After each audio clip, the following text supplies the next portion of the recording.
Good day, everybody. How's it going this week? So, this week we have some very somber news to cover. Not a really fun topic to talk about, and death of loss in the fandom. And this week we have a person who is very well known in the fandom, and he became very well known for a very, I say, unfortunate reason because terminal illness is very much certainly kind of not a great circumstance that you would wish on anybody. Particularly people who are, very nice and genuine good people prior to them receiving said terminal illness. We've covered Tony DogBomb Barret on this channel before, back in October when he was raising awareness for ALS and raised $35,000 in a walk at Irvine, California.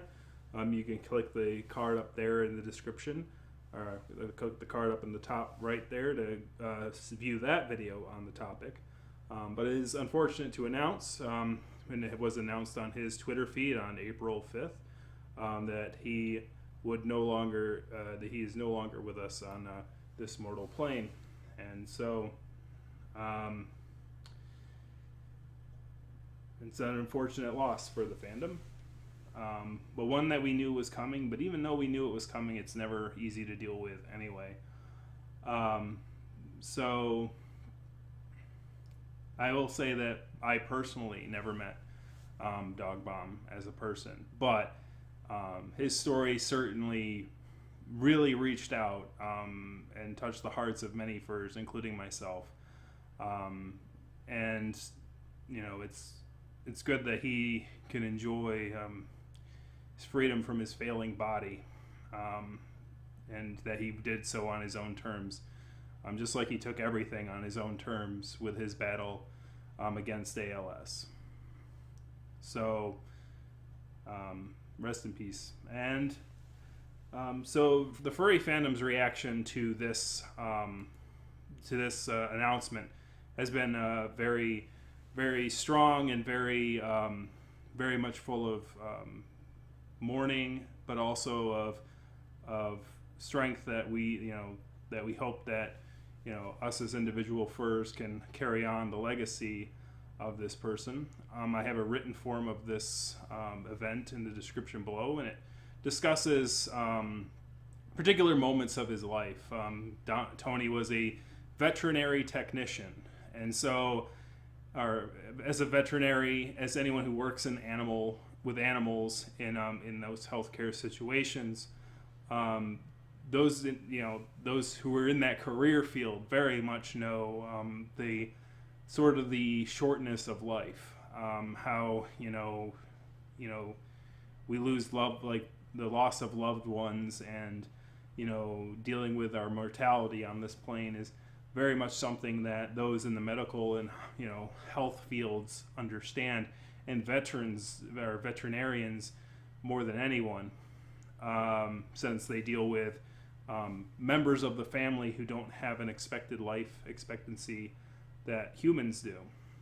And so they deal with that sort of trauma and things all the time. And I think that it strengthened him for sure, when he was facing his own mortality.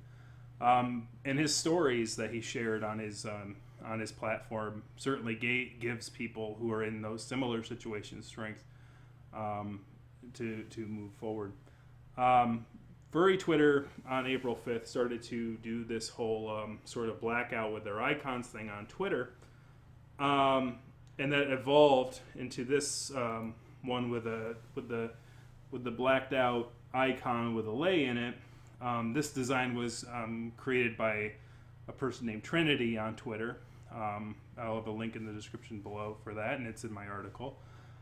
So they put the Hawaiian lei on the particular icon, and that basically the whole symbol of that in the darkness has to do with basically the wardrobe that Tony's character DogBomb was known for wearing, was wearing a Hawaiian lei around their neck. The interesting thing about their German Shepherd persona is that it was actually based off of an animal that they had for 14 years in their life, and it was sort of made in honor of that pet. As you could tell, somebody who is a veterinarian really loves animals, really loves pets, and he loved his own dog. And so he made his persona in honor of them. In fact, the story goes that he had shared with mothers of furries is that he found the furry fandom when he was mourning his lost companion, and that as he was wearing like dog ears in remembrance of that companion, somebody at a restaurant, some waitress at a restaurant asked him, "What do you want to?" He's like, "Are you one of those furries?" And Tony didn't know what that was at the time, and so he went home and Googled what furries were, and he's like, "Oh, I'm one of them." Like he didn't know what they were at the time, and he didn't say but that's the story that he shared of him joining the fandom. Moms of Furries is going to be having a 20 questions in 20 days thing. I plan on kind of saving them in sort of a moments folder on my own feed. I personally did ask him similar questions. I only asked him 4 though, about a month ago. He never got around to answering it, but I'm glad to see that he did answer, because one of the questions was, how did you find the furry fandom? And that was one of the very first questions that Moms of Furries asked him, and he answered them. And he's a good person, because I sent him those 4 questions. He's like, I'm really busy right now. I'll see if I can get to it. I would have been, it's like he could have said Moms of Furries have already asked me some questions. I'm going to answer those questions, and keep an eye on their channel for that. That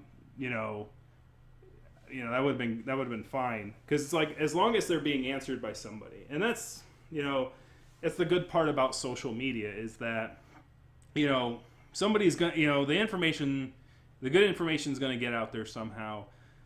There's the bad side of social media, where people who are using it as a means of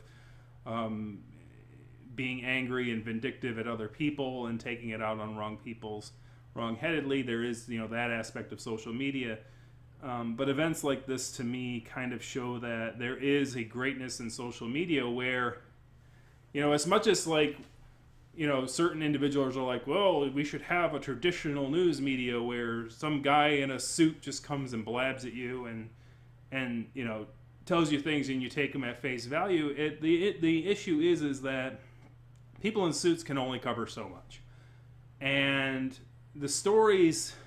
There's a lot of stories out there that just get swept in the day-to-day. We lose track of the day-to-day. We lose track of the things that are really important to us. And I've done that myself a few times. And people behind news desks do it, every once in a while. Editors can only pick what stories that they feel that their readers will be most interested in. But, some people might be interested in other news stories. And the thing about this is the new sort of decentralized infrastructure that we have really allows people like DogBomb to share their stories with the world, and not rely on people such as some Rue in a suit or some news media person to just to come forward and say, well, I'm going to share your story with my larger audience. They don't need that anymore. If they tell their story of hardship, it'll be picked up by others, right? It'll emanate with others, and it'll be resounding with others. Irregardless, we don't need gatekeepers anymore for news stories like this. Is my sort of takeaway from this, and it really does, and I really am glad for it. I really am. It's great that people who are dealing with issues like this can reach an audience, to the people who really need it. People who are suffering from ALS or other terminal illnesses really do need strong stories like those that DogBomb presented in his Twitter feed. That as somebody who's not, as a person personally who's not suffering from those things, I can only write from it from a distance, right? I can't write from it in that personal sort of way that somebody who lives that situation day to day can present. And I really do think that it's probably one of the better things about social media is that you can hear a story from somebody who is in the thick of it rather than relying on somebody to sort of ghostwrite or do any of that for it.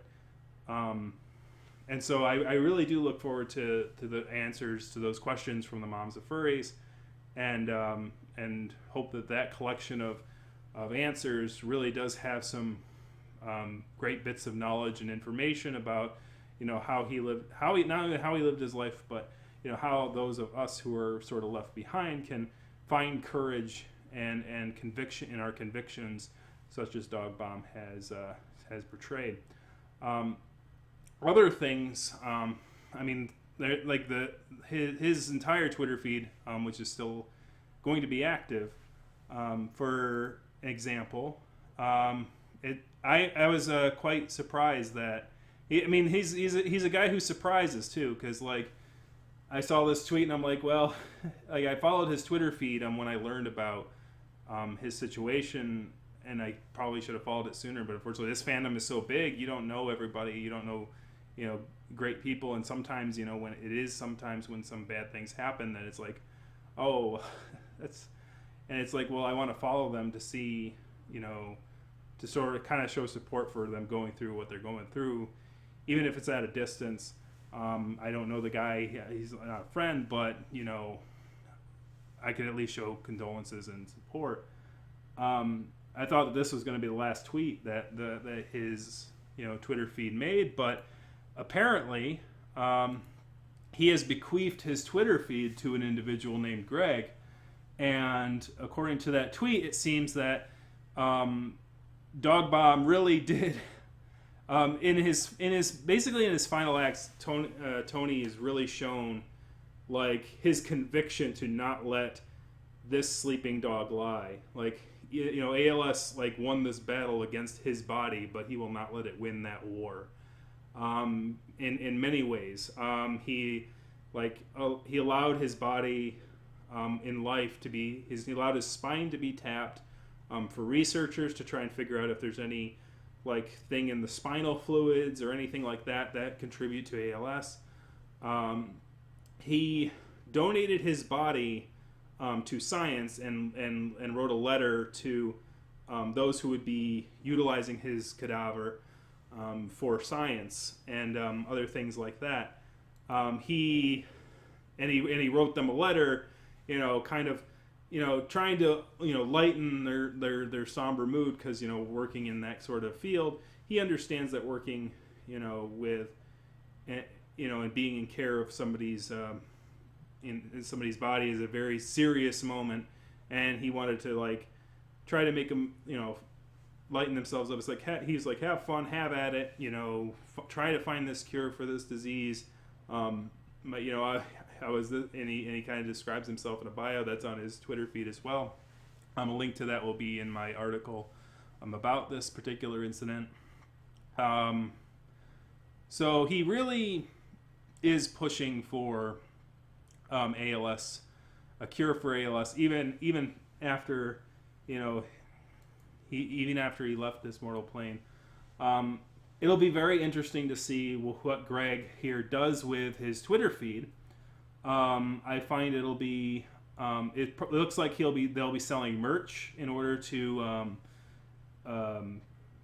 you know, get money and revenue in for ALS funding and research. Basically, they'll also, like, I don't know whether they'll expand it to you know, sort of like expanding it so that it'll be like a shop where furries contribute bits of artwork and stickers and things for sale, that all the proceeds will go to ALS research and things like that. However, I do look forward to knowing what you know, those future sort of things are going to be, and how we as a community can continue to to, you know, push Tony's dream of defeating ALS, because it'll take a community. It'll take more than just the furry community.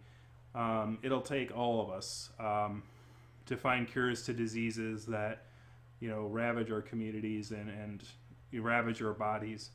But that's always a fight worth having, right? And hopefully, hopefully our continued vigilance on that front will help with those things. And try to, you know, and this, you know, the regular news goes on, you know, of different furries, you know, having different goals and different dreams in their life. You know, let's try to find a place and find a space, and always find a place to have, you know, to fulfill the dreams to help others through these kind of things. So thank you very much for your courage, DogBomb, and I hope you rest well. Thank you very much for watching, and I hope you have a good rest of your week. Thank you.